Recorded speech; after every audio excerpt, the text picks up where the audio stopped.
नाम की एक आदमी को दिखाने से होती है, जिसने हाल ही में एक ऐसी लेंस वाला कैमरा इजाद किया था जिसकी मदद से हम ना दिखने वाली चीजों को भी देख सकते हैं, जिनका वजूद तो होता है पर वो दिखाई नहीं देती, जैसे कि गोस्ट, भूत, आत्माएं वगैरह। बेन एक पार्टी में गया जहाँ उसकी मुलाकात एक गोस्ट टूर गाइड से होती है, जो लोगों को ऐसी जगहों के टूर पर लेकर जाती है जहाँ पर भूत आत्माएं मौजूद हों, क्योंकि उस लड़की का भी यकीन भूतों पर बहुत था। यहाँ बेन और वो टूर गाइड पहले ही नजर में एक दूसरे को पसंद करने लगे थे और बहुत जल्द शादी भी कर लेते हैं। अब यहाँ हमें पता चला कि वो टूर गाइड एक मीडियम भी थी, यानी कि भूतों पर तो उसका यकीन था ही, साथ ही वो उनसे बात वगैरह भी कर सकती थी। लेकिन फिर एक्सीडेंट में उसकी मौत हो जाती है, जिसके गुजर जाने के बाद बेन काफी दुखी रहने लगा, हर वक्त गुमसुम रहता था। जिसके बाद अब वो खुद भी गोस्ट का टूर गाइड बन जाता है, यानी कि उसने अपना काम छोड़कर अपनी वाइफ वाला काम करना शुरू कर दिया था। हालांकि उसे खुद भूतों पर यकीन नहीं था। इसके बाद हम एक औरत गैबी को देखते हैं, जो अपने बेटे के साथ एक बहुत ही पुरानी मेंशन यानी महल में रहने आई थी, और ये हॉन्टेड मेंशन था, इसीलिए उसकी बेटे को यहाँ पर अलग अलग तरह के बहुत सारे भूत और परछाइयां दिखाई देती हैं, जो उसे डराने की कोशिश कर रही थी, जिस वजह से दोनों ही मेंशन से भाग जाते हैं। ये जब अपनी गाड़ी में आकर बैठे तो एक भूत भी इनकी गाड़ी में आकर बैठ गया, जो अब इनके साथ जाने लगता है। अब मेंशन में एक बहुत हंसते हुए कहता है कि चले जाओ बच्चों, लेकिन तुम्हें यहाँ वापस आना ही होगा और देखना तुम बहुत लौट आओगी। अब जब बेन अपने घर पर सो रहा था तो उसे मिलने फादर आए। दरवाजे पर लॉक लगाने की वजह से वो ताला तोड़कर खुद अंदर आ जाते हैं। बेन उन्हें धमकाकर वहाँ से जाने का कहता है, जिस पर फादर बोलते हैं कि मुझे तुम्हारी मदद चाहिए। एक माँ और बेटा हॉन्टेड मेंशन में फंस गए हैं, तो क्या तुम उनकी मदद करने जा सकते हो वहाँ उनके घर पर? तुम्हारे पास तो ऐसा कैमरा भी है ना, जिससे तुम भूत आत्माओं को अपने कैमरे में रिकॉर्ड कर सकते हो? जिस पर बेन साफ मना कर देता है कि नहीं, मैं नहीं जा रहा, क्योंकि भूत आत्माओं पर मेरा वैसे भी यकीन नहीं है। फादर कहते हैं कि तुम्हारे वहाँ जाने पर वो फैमिली तुम्हें बहुत सारे पैसे देगी। अब पैसों का सुनकर बेन मान जाता है, क्योंकि उसे इनकी बहुत जरूरत थी। अब फादर के जाने के बाद बेन अपना कैमरा वगैरह तैयार करने लगता है। फिर जब वो मेंशन में आया तो वहाँ उसकी मुलाकात हुई गैबी और उसके बेटे से। अब ये दोनों यहाँ इसलिए थे क्योंकि उस दिन वैसे तो ये भाग गए थे, पर ये वापस इसलिए आई क्योंकि उस भूत ने तो पहले ही कह दिया था। उसी की वजह से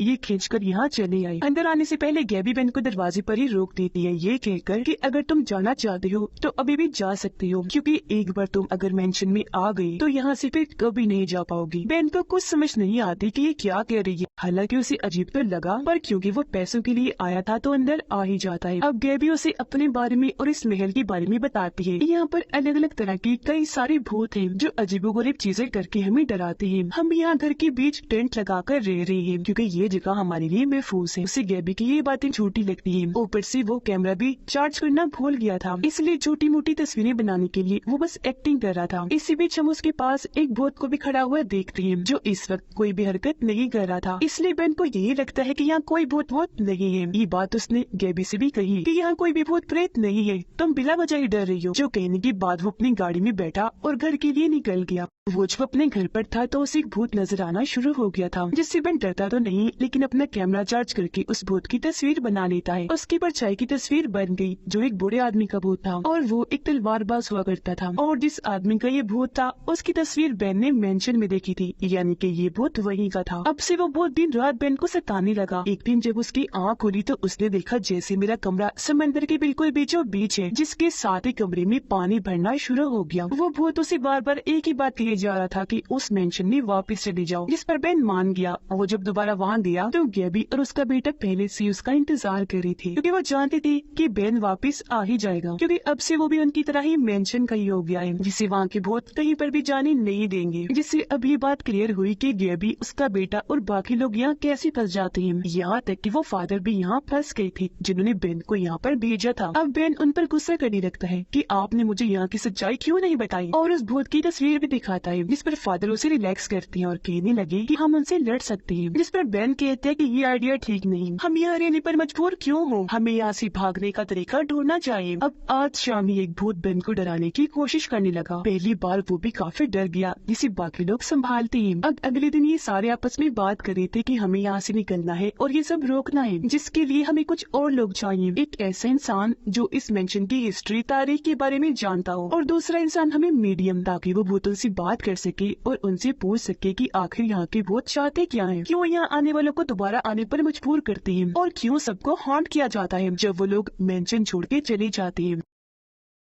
अब बेन रात के वक्त पूरे मेंशन में और भी कई सारे कैमरास लगा देता है जो सभी बहुत इधर उधर भाग रहे थे। ये देखकर गैबी का बेटा कहता है कि शायद वो भी किसी से डरकर भाग रहे हैं। अब यहाँ बेन को भी समझ लग गई थी कि ये भूत हमें डराने या कोई नुकसान पहुँचाना नहीं चाहते, बल्कि इस मेंशन में ही रखना चाहते हैं। अब बेन और फादर एक दिन मेंशन से बाहर गए, जहाँ उनकी मुलाकात एक बूढ़े आदमी से हुई जो मेंशन की हिस्ट्री के बारे में जानता था। वो बताता है कि काफी सालों पहले ये महल बनाया गया था। यहाँ का जो मालिक था उसकी वाइफ की एक खतरनाक बीमारी की वजह से मौत हो गई थी, जिसके बाद से यहाँ सब कुछ अजीबोगरीब होना शुरू हो गया। अब बूढ़े आदमी के पास इस मेंशन का नक्शा था जिसे वो दोनों छीन कर भाग जाते हैं, पर वो उनके पीछे नहीं जाता। अब नक्शा आने की वजह से यहाँ की कुछ जानकारी इनके हाथ लग गई थी और इत्तेफाक यहाँ ये हुआ कि एक मीडियम भी यहाँ आकर फंस जाती है। इन्हें पता चला कि जब मेंशन की मालिक की वाइफ की मौत हुई थी तो यहाँ बहुत सारे मीडियम्स और आम लोग आए थे जिनकी बहुत दर्दनाक मौत हो गई थी। यहाँ आकर लोग अजीब ही हो जाते थे, जैसे कि दो भाइयों ने एक दूसरे को गोली मारकर खत्म कर दिया, तो इसी तरह एक वाइफ ने अपने हस्बैंड को भी गोलियों से मार दिया। इन्हें यहाँ एक खत भी मिला जो मेंशन के मालिक ने एक बहुत ही अच्छी मीडियम को लिखा था जो जादू करनी भी थी। उसने लिखा था कि आप ऊपर वाले कमरे में आए। अब जब ये उस कमरे को ढूंढते हुए ऊपर आए तो इन्हें वो कमरा मिल गया जो असल में एक खुफिया कमरा था। अब ये सारे उस कमरे में गए, एक दूसरे का हाथ पकड़ लेते हैं क्योंकि रिचुअल जादूगर की मीडियम मेंशन की मालिक की आत्मा से बात करना चाह रही थी और तभी उसकी आत्मा आ गई जो पेपर पर लिखती है कि तुम्हें उस जादूगरनी से बात करनी चाहिए जो मीडियम है, वही तुम्हारी मदद कर सकती है। अब इससे पहले कि मीडियम जादूगरनी से बात करने की कोशिश करती, यहाँ पर एक बहुत ही ताकतवर बुरी आत्मा आकर हमला कर देती है और उनके इस रिचुअल को तोड़ देती है। मीडियम को उठाकर उसने बाहर फेंक दिया था। तभी यहाँ पर वो बूढ़ा आदमी भी आ गया और अब उस बेचारे को भी भूतों का सामना करना पड़ता है। एक भूत उठाकर उसे सोफे पर देकर मारता है। अब ये सारे खुद को संभाल कर वापिस नीचे आ गए। बेन को अपनी वाइफ की याद आ रही थी, इसलिए उन मीडियम को कहता है कि मेरी बात मेरी वाइफ की आत्मा से करवा दो, जो कहकर वो काफी जज्बाती होकर रोने लगा। इस पर मीडियम कहती है आई एम सो सॉरी, पर मैं तुम्हारी बात उसे नहीं करवा सकती क्योंकि वो यहाँ पर या आस पास है ही नहीं। वो फिर यह ड्राइंग बनाकर उसे समझाती है कि हमारी दुनिया और आत्माओं की दुनिया के बीच एक रास्ता है। जो आत्माएं बुरी हो, जो फंसी होती हैं, वो हमें दिख भी जाती है, हम उनसे बात भी कर सकते हैं और वो हमें डरा भी देती है। लेकिन जो अच्छी आत्माएं हैं वो अपनी मंजिल सुकून पर पहुंच चुकी होती हैं, जिनसे हम बात नहीं कर सकते। और तुम्हारी वाइफ भी वही है। और जो लोग सुकून में जा चुके होते हैं वो हमें बस महसूस होते हैं, बात नहीं हो सकती। अब रात को जब सारी सो रही थी तो बेन की नींद खुल गई और उसे अपने सामने एक भूत की परछाई दिखाई देती है। वहीं पर वो अपनी वाइफ को भी देखता है, जिसे देखते ही बेन उससे बात करने पीछे चला जाता है, जहाँ पर बहुत सारी बुरी आत्माएं आकर उसे डरा देती है, यहाँ तक कि उसकी वाइफ की आत्मा भी, क्योंकि वो उसकी वाइफ की आत्मा नहीं थी बल्कि सिर्फ उसका रूप ही लिया हुआ था किसी ने। अब तभी उसकी आँख खुल गई, दरअसल ये उसका भयानक सपना था। अब ये लोग जादूगरनी से बात तो नहीं कर पा रही थी, इसलिए उससे जुड़ी कोई चीज ढूंढने लगती है। बेन को एक बॉक्स मिला जिस पर जादूगरनी का नाम लिखा हुआ था। इस बॉक्स को लेकर वो नीचे आने लगा, जहाँ पर वाइफ का भूत उस पर हमला कर देता है, जो बहुत भयानक लग रही थी क्योंकि उसकी आंखें बहुत डरावनी थी, पर वो जैसे तैसे बचकर नीचे आ ही जाता है। अब ये सारे मिलकर उस बॉक्स को खोलते हैं, जिसके अंदर से इन्हें आखिरकार जादू करने का सामान मिल ही जाता है। एक किताब और एक बड़ी सी क्रिस्टल बॉल जिसमें कुछ जादूगरनी कैद थी जो इनसे बात कर पा रही थी, और वो यहाँ इस मेंशन की सच्ची कहानी सुनाने लगती है। तो मेंशन का मालिक अपनी वाइफ के गुजर जाने की वजह से बहुत दुखी था। वो हर वक्त उसे याद करता रहता था, उसे रहा नहीं जा रहा था। तो अपनी वाइफ से बात करने के लिए उसने जादूगरनी मीडियम को बुलाया, जिन्होंने कई बार कोशिश तो की लेकिन उसकी वाइफ कभी भी नहीं आई। पर यहाँ एक गड़बड़ हो गई, गलती से इनसे आत्माओं की दुनिया का एक ऐसा रास्ता खुल गया जहाँ से आत्माएं और भूत वगैरह आने लगे और हमेशा के लिए यही बस गए। अब नाकाम होकर जादूगरनी ने मेंशन के मालिक को कहा कि रहने दो, जिद छोड़ दो, तुम्हारी वाइफ से बात नहीं हो सकती। पर वो नहीं माना और उसे बुलवाने के लिए बार बार कोशिश करवाता रहा, जिससे हुआ ये कि एक बहुत ही खतरनाक बुरी आत्मा उसकी वाइफ के रूप में आई और उसने मेंशन के मालिक की जान ले ली। अब ये देखकर जादूगरनी ने इस आत्मा के बारे में पता किया। उसे पता चला कि वो यहाँ पर रहने वाली सबसे बुरी आत्मा है, जो यहाँ पर आए लोगों को मारकर उनकी आत्माओं को अपने पास कैद करती है और वो लोगों के दुख पर जीती है, उसका फायदा उठाती है। जैसे उसने मेंशन के मालिक के दुख को इस्तेमाल किया, उस पर वो जीने लगी और फिर उसे मार भी दिया। आगे जादूगरनी बताती है कि इससे पहले मैं उस बुरी आत्मा को देख पाती, उसने मुझे भी मारकर मेरी आत्मा को इस क्रिस्टल बॉल में कैद कर दिया।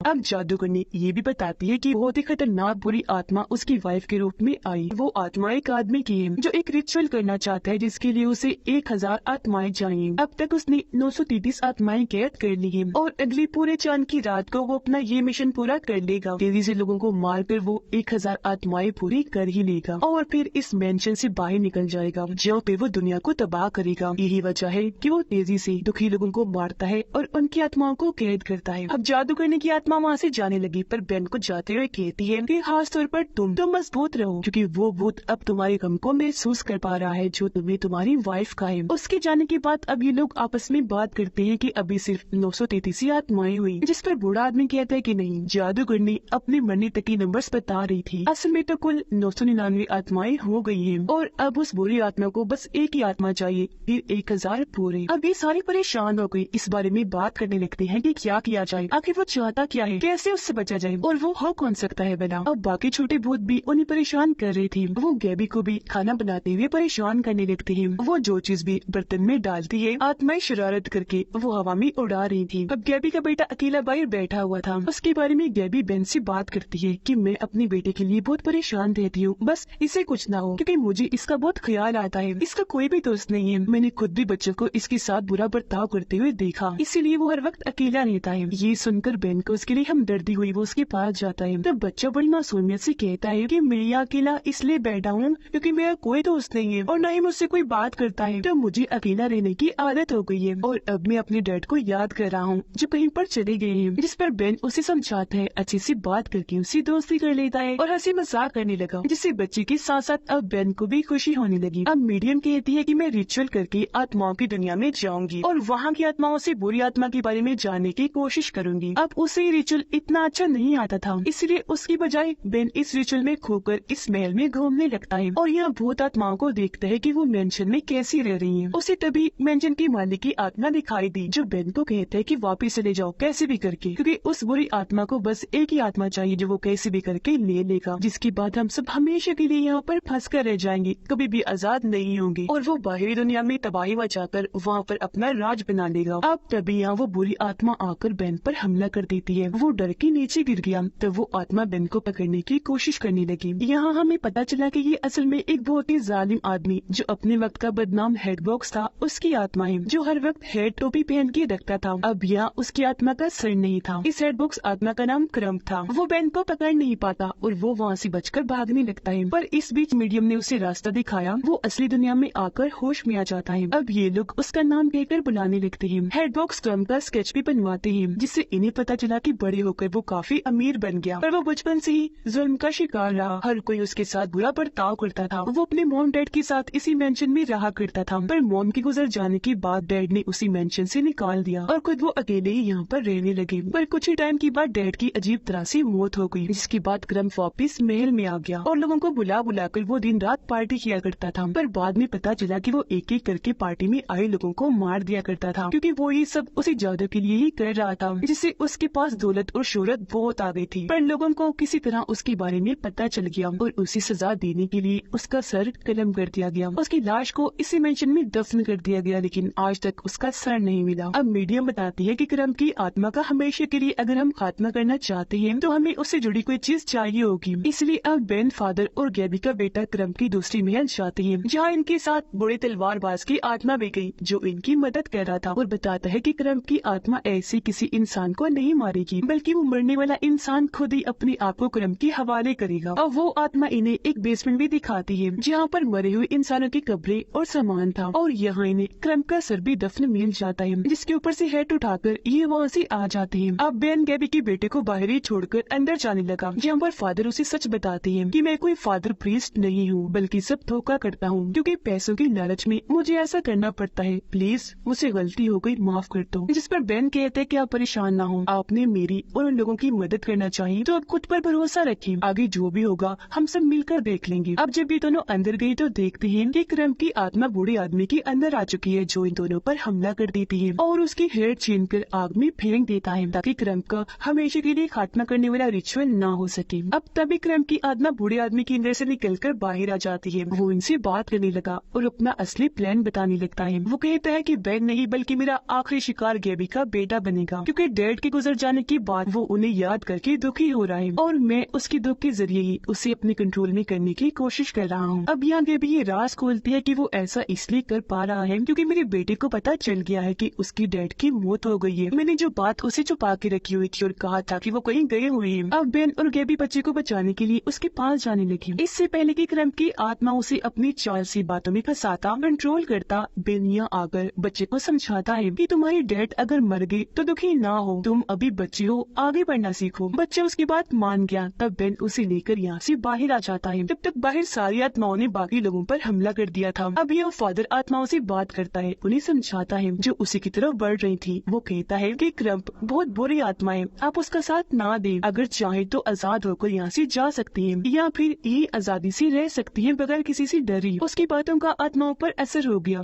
वो उसकी बात मानकर अब उसके साथ शामिल हो जाती है। उधर बेन, गेबी और उसका बेटा कब्रिस्तान आ गई जहाँ बहुत सारी आत्माएं मौजूद तो थी लेकिन इन्हें कुछ कह नहीं रही थी। यहाँ इनका पीछे करते हुए क्रम्प आ जाता है और अब वो बेन को कंट्रोल करने की कोशिश करता है। कहने लगा कि अगर तुम यहाँ से मेरे साथ चलो तो अपनी वाइफ के साथ हमेशा के लिए रह सकते हो, उसे बता सकते हो कि तुम उससे कितना प्यार करते हो। इतनी ही देर में यहाँ अच्छी वाली आत्माएं भी आ गई थी और क्रिस्टल बॉल में से जादूगरनी की आत्मा भी निकलकर बाहर आ गई थी और अब वो सब मिलकर मीडियम को रिचुअल करने का कहती है जिससे क्रम्प की आत्मा हमेशा के लिए हेल जहन्नुम में चली जाएगी। मीडियम ने जैसे रिचुअल शुरू किया वहाँ हेल का दरवाजा खुल गया जिसके अंदर धीरे धीरे क्रम्प की आत्मा जाना शुरू हो जाती है। लेकिन वो फिर भी बार बार बेन को अपने साथ चलने का कह रहा था। लेकिन यह समझदारी करते हुए बेन अपने दुख पर काबू पा लेता है और टांग मारकर क्रम्प को हेल में फेंक देता है। अब यहाँ जितनी भी बुरी आत्माएं थी उनसे अच्छी आत्माएं लड़कर यहाँ से भगा रही थी। अब कुछ आत्माएं तो यहाँ से हमेशा के लिए अपनी दुनिया में चली जाती है जबकि कुछ अच्छी आत्माएं हमेशा यही रुकने का फैसला कर लेती है और वो इसी मेंशन में हंसी खुशी गेबी और उसके बेटे के साथ रहना शुरू कर देती है। अब यहाँ से फ्री होने के बाद ये सारे वापस आकर अपने अपने काम पर लग गए। जिसके बाद बेन गेबी की मेंशन में जाता है। दोनों की बातों से हम अंदाजा लगा रहे थे कि वो एक दूसरे को पसंद करने लगी थी। यहाँ बेन पार्टी करने आया था, उसके अलावा और भी कई सारे लोग आए थे, यहाँ तक कि आत्माएं भी, जो सब यहाँ मिलकर बहुत मजे से पार्टी करते हैं। और इसी के साथ इस फिल्म की कहानी भी यहीं पर खत्म हो जाती है।